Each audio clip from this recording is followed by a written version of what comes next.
of the rose. And the dumpster fire that is the US of A continues to get worse. The man's not wrong. Unless the Supreme Court steps in, the country's most dangerous anti-abortion law will go into effect, banning abortions after 6 weeks and placing a cash bounty on providers. Texas conservatives seek to outlaw choice altogether, especially with their new law, the fetal heartbeat ban, that outlaws abortions after a heartbeat can be detected, which is usually around 6 weeks after conception, before many women even know they're pregnant, because the heart is the first organ to develop. This ban goes into effect tomorrow, September 1st, and it's in direct violation of Roe. If Roe is the law, then the Texas ban is unconstitutional. If the Texas ban is legal, then Roe is no longer good law. It's as simple as that. This law even places a cash bounty on abortion providers and empowers any citizen to come collect. This is some dystopian legal bullshit. If you want to protect women's rights to choose, the only solution is to expand the Supreme Court. Warnock is one of the most radical senators to ever run for this position, so I think basic rights, the things that we take for granted. I mean, we've seen with the COVID lockdowns the lengths that the Democrats are willing to go to stifle our freedom. Loeffler and Purdue. Yes! Yes! Yes! Yes! Yes! Yes! Yes! No! No! No! Fuck! So somebody tweeted, let's replace Afghan and Afghanistan with a country of predominantly white people to see how desensitized you all are to the peril of black and brown people, to which I said, this speaks to my forever point that Middle Easterners are conveniently pushed and pulled between white and non-white as it pertains to people's particular agenda. Considering the current events were brown, in a month, who knows, maybe we'll be white again. This is something that I've honestly been grappling with for years. If I consider myself, if I talk in a circle of people and I say that I'm a person of color, I'm questioned. People will say to me, look at your attributes, look at your skin color, you're not a person of color. But then as soon as there's some sort of conflict in Yemen, conflict in Afghanistan, conflict in Iran, conflict in Iraq, then we're people of color, then we're brown, then it's convenient. But on the US Census, we're considered white. We don't have an ethnicity. We don't have any sort of subcategory. We are just considered white, like Paul and Jane and Mary that have Scandinavian ancestors. I'm tired of our identity being exploited to push political agendas. Listen, Toots, identity is a pretty complex thing, but I'm a she-her who dates she-hers, she-theys, and the occasional very femme they-them, so feel pretty gay about the whole thing.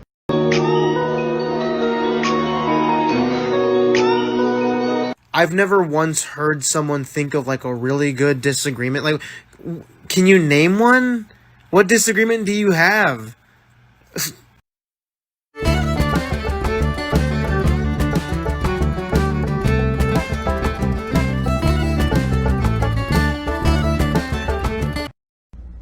What the fuck? I'm a lot like Joker. From the movie Joker. After coming out as a trans woman, I got to have my first lesbian experience. Growing up, I had the same thoughts about lesbians that most red-blooded American males had. Like lesbians are so hot, man. They're like kissing and stuff. It's so hot. So once I did experience it, I can honestly say, yeah, pretty much, yeah. Red, you got any zingers for the crowd? No? How about you, Nelly? Yeah, I got one. You're a fat fuck.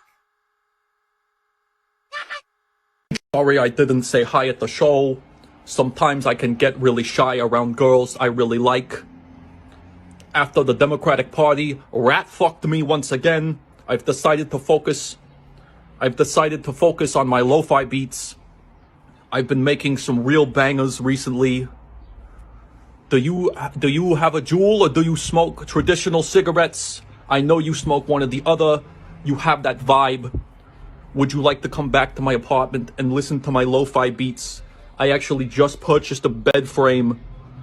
I'm Bernie Sanders. Bees don't waste their time explaining to flies why honey is better than shit. So I've talked about how fat people do not have access to public spaces and to certain things in life because the world is not built for fat people, right? So I've talked about that on this page before. And yesterday while I was taking a nice big large dump, something else crossed my mind as I was looking at my bathtub. I've never taken a bath in my bathtub because guess what? It wasn't made for me. I don't fit.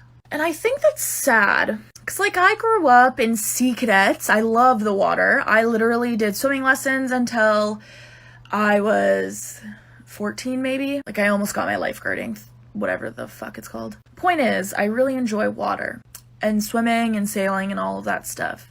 But I'll never be able to have a bath in my bathtub. And I bet you that's something that, like, average people don't think about every single day, because it's just a right that they automatically have. So once you start unlearning your fat phobia, you start to see it everywhere, and this is a great example of that.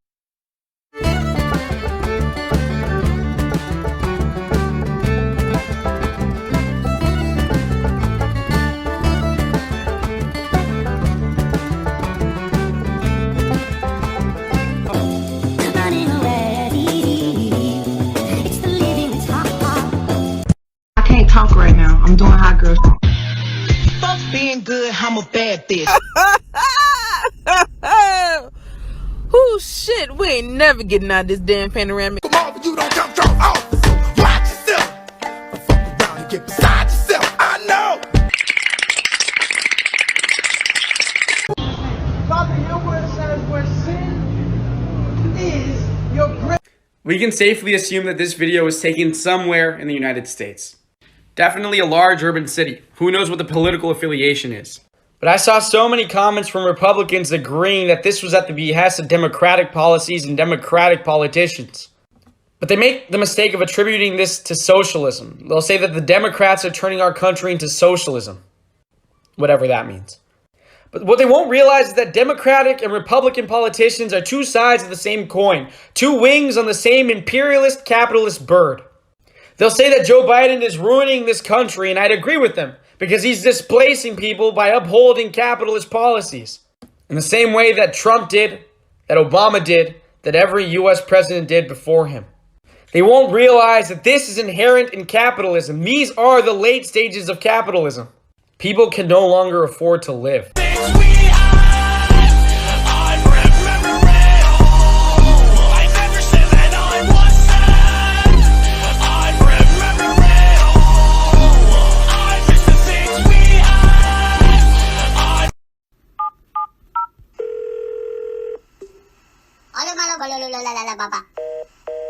So what? So what? Yes, so what if he's the devil, Rick? At least the devil has a job. At least he's active in the community. What do you... This person's full comment says, would love to hear your thoughts on the fat celebrity to weight loss surgery pipeline. So many fat people in the public eye reach a certain level of access and then immediately go on extreme diets or pursue weight loss procedures. Oh, they sure as do. Let's talk about it.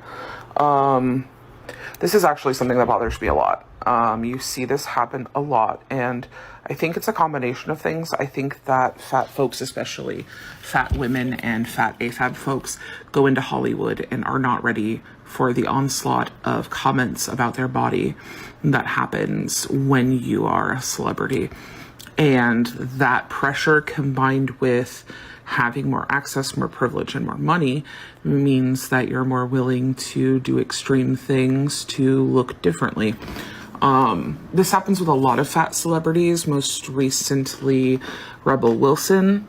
And so often celebrities will get weight loss surgery or they'll lose a bunch of weight and they'll say very shitty and insensitive things about fat people.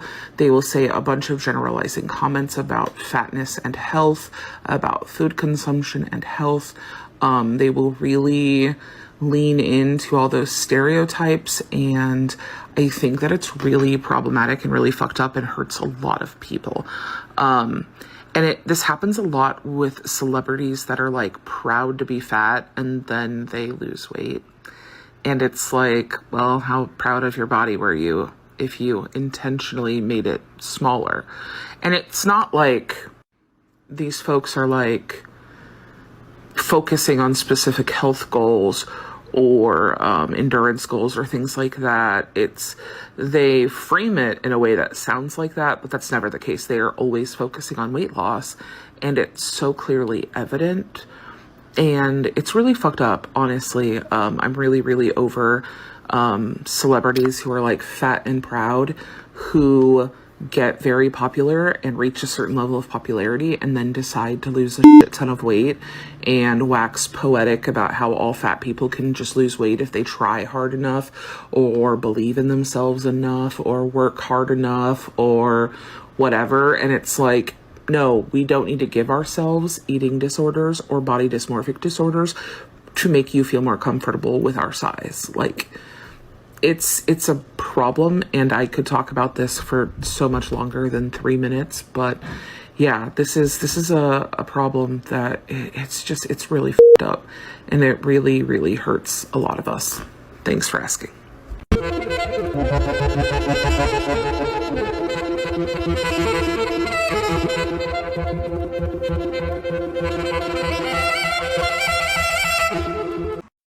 So obviously there's some ups and downs to being a trans woman. You know, facial hair's not great, but oh, there's really nothing like being a hung lesbian.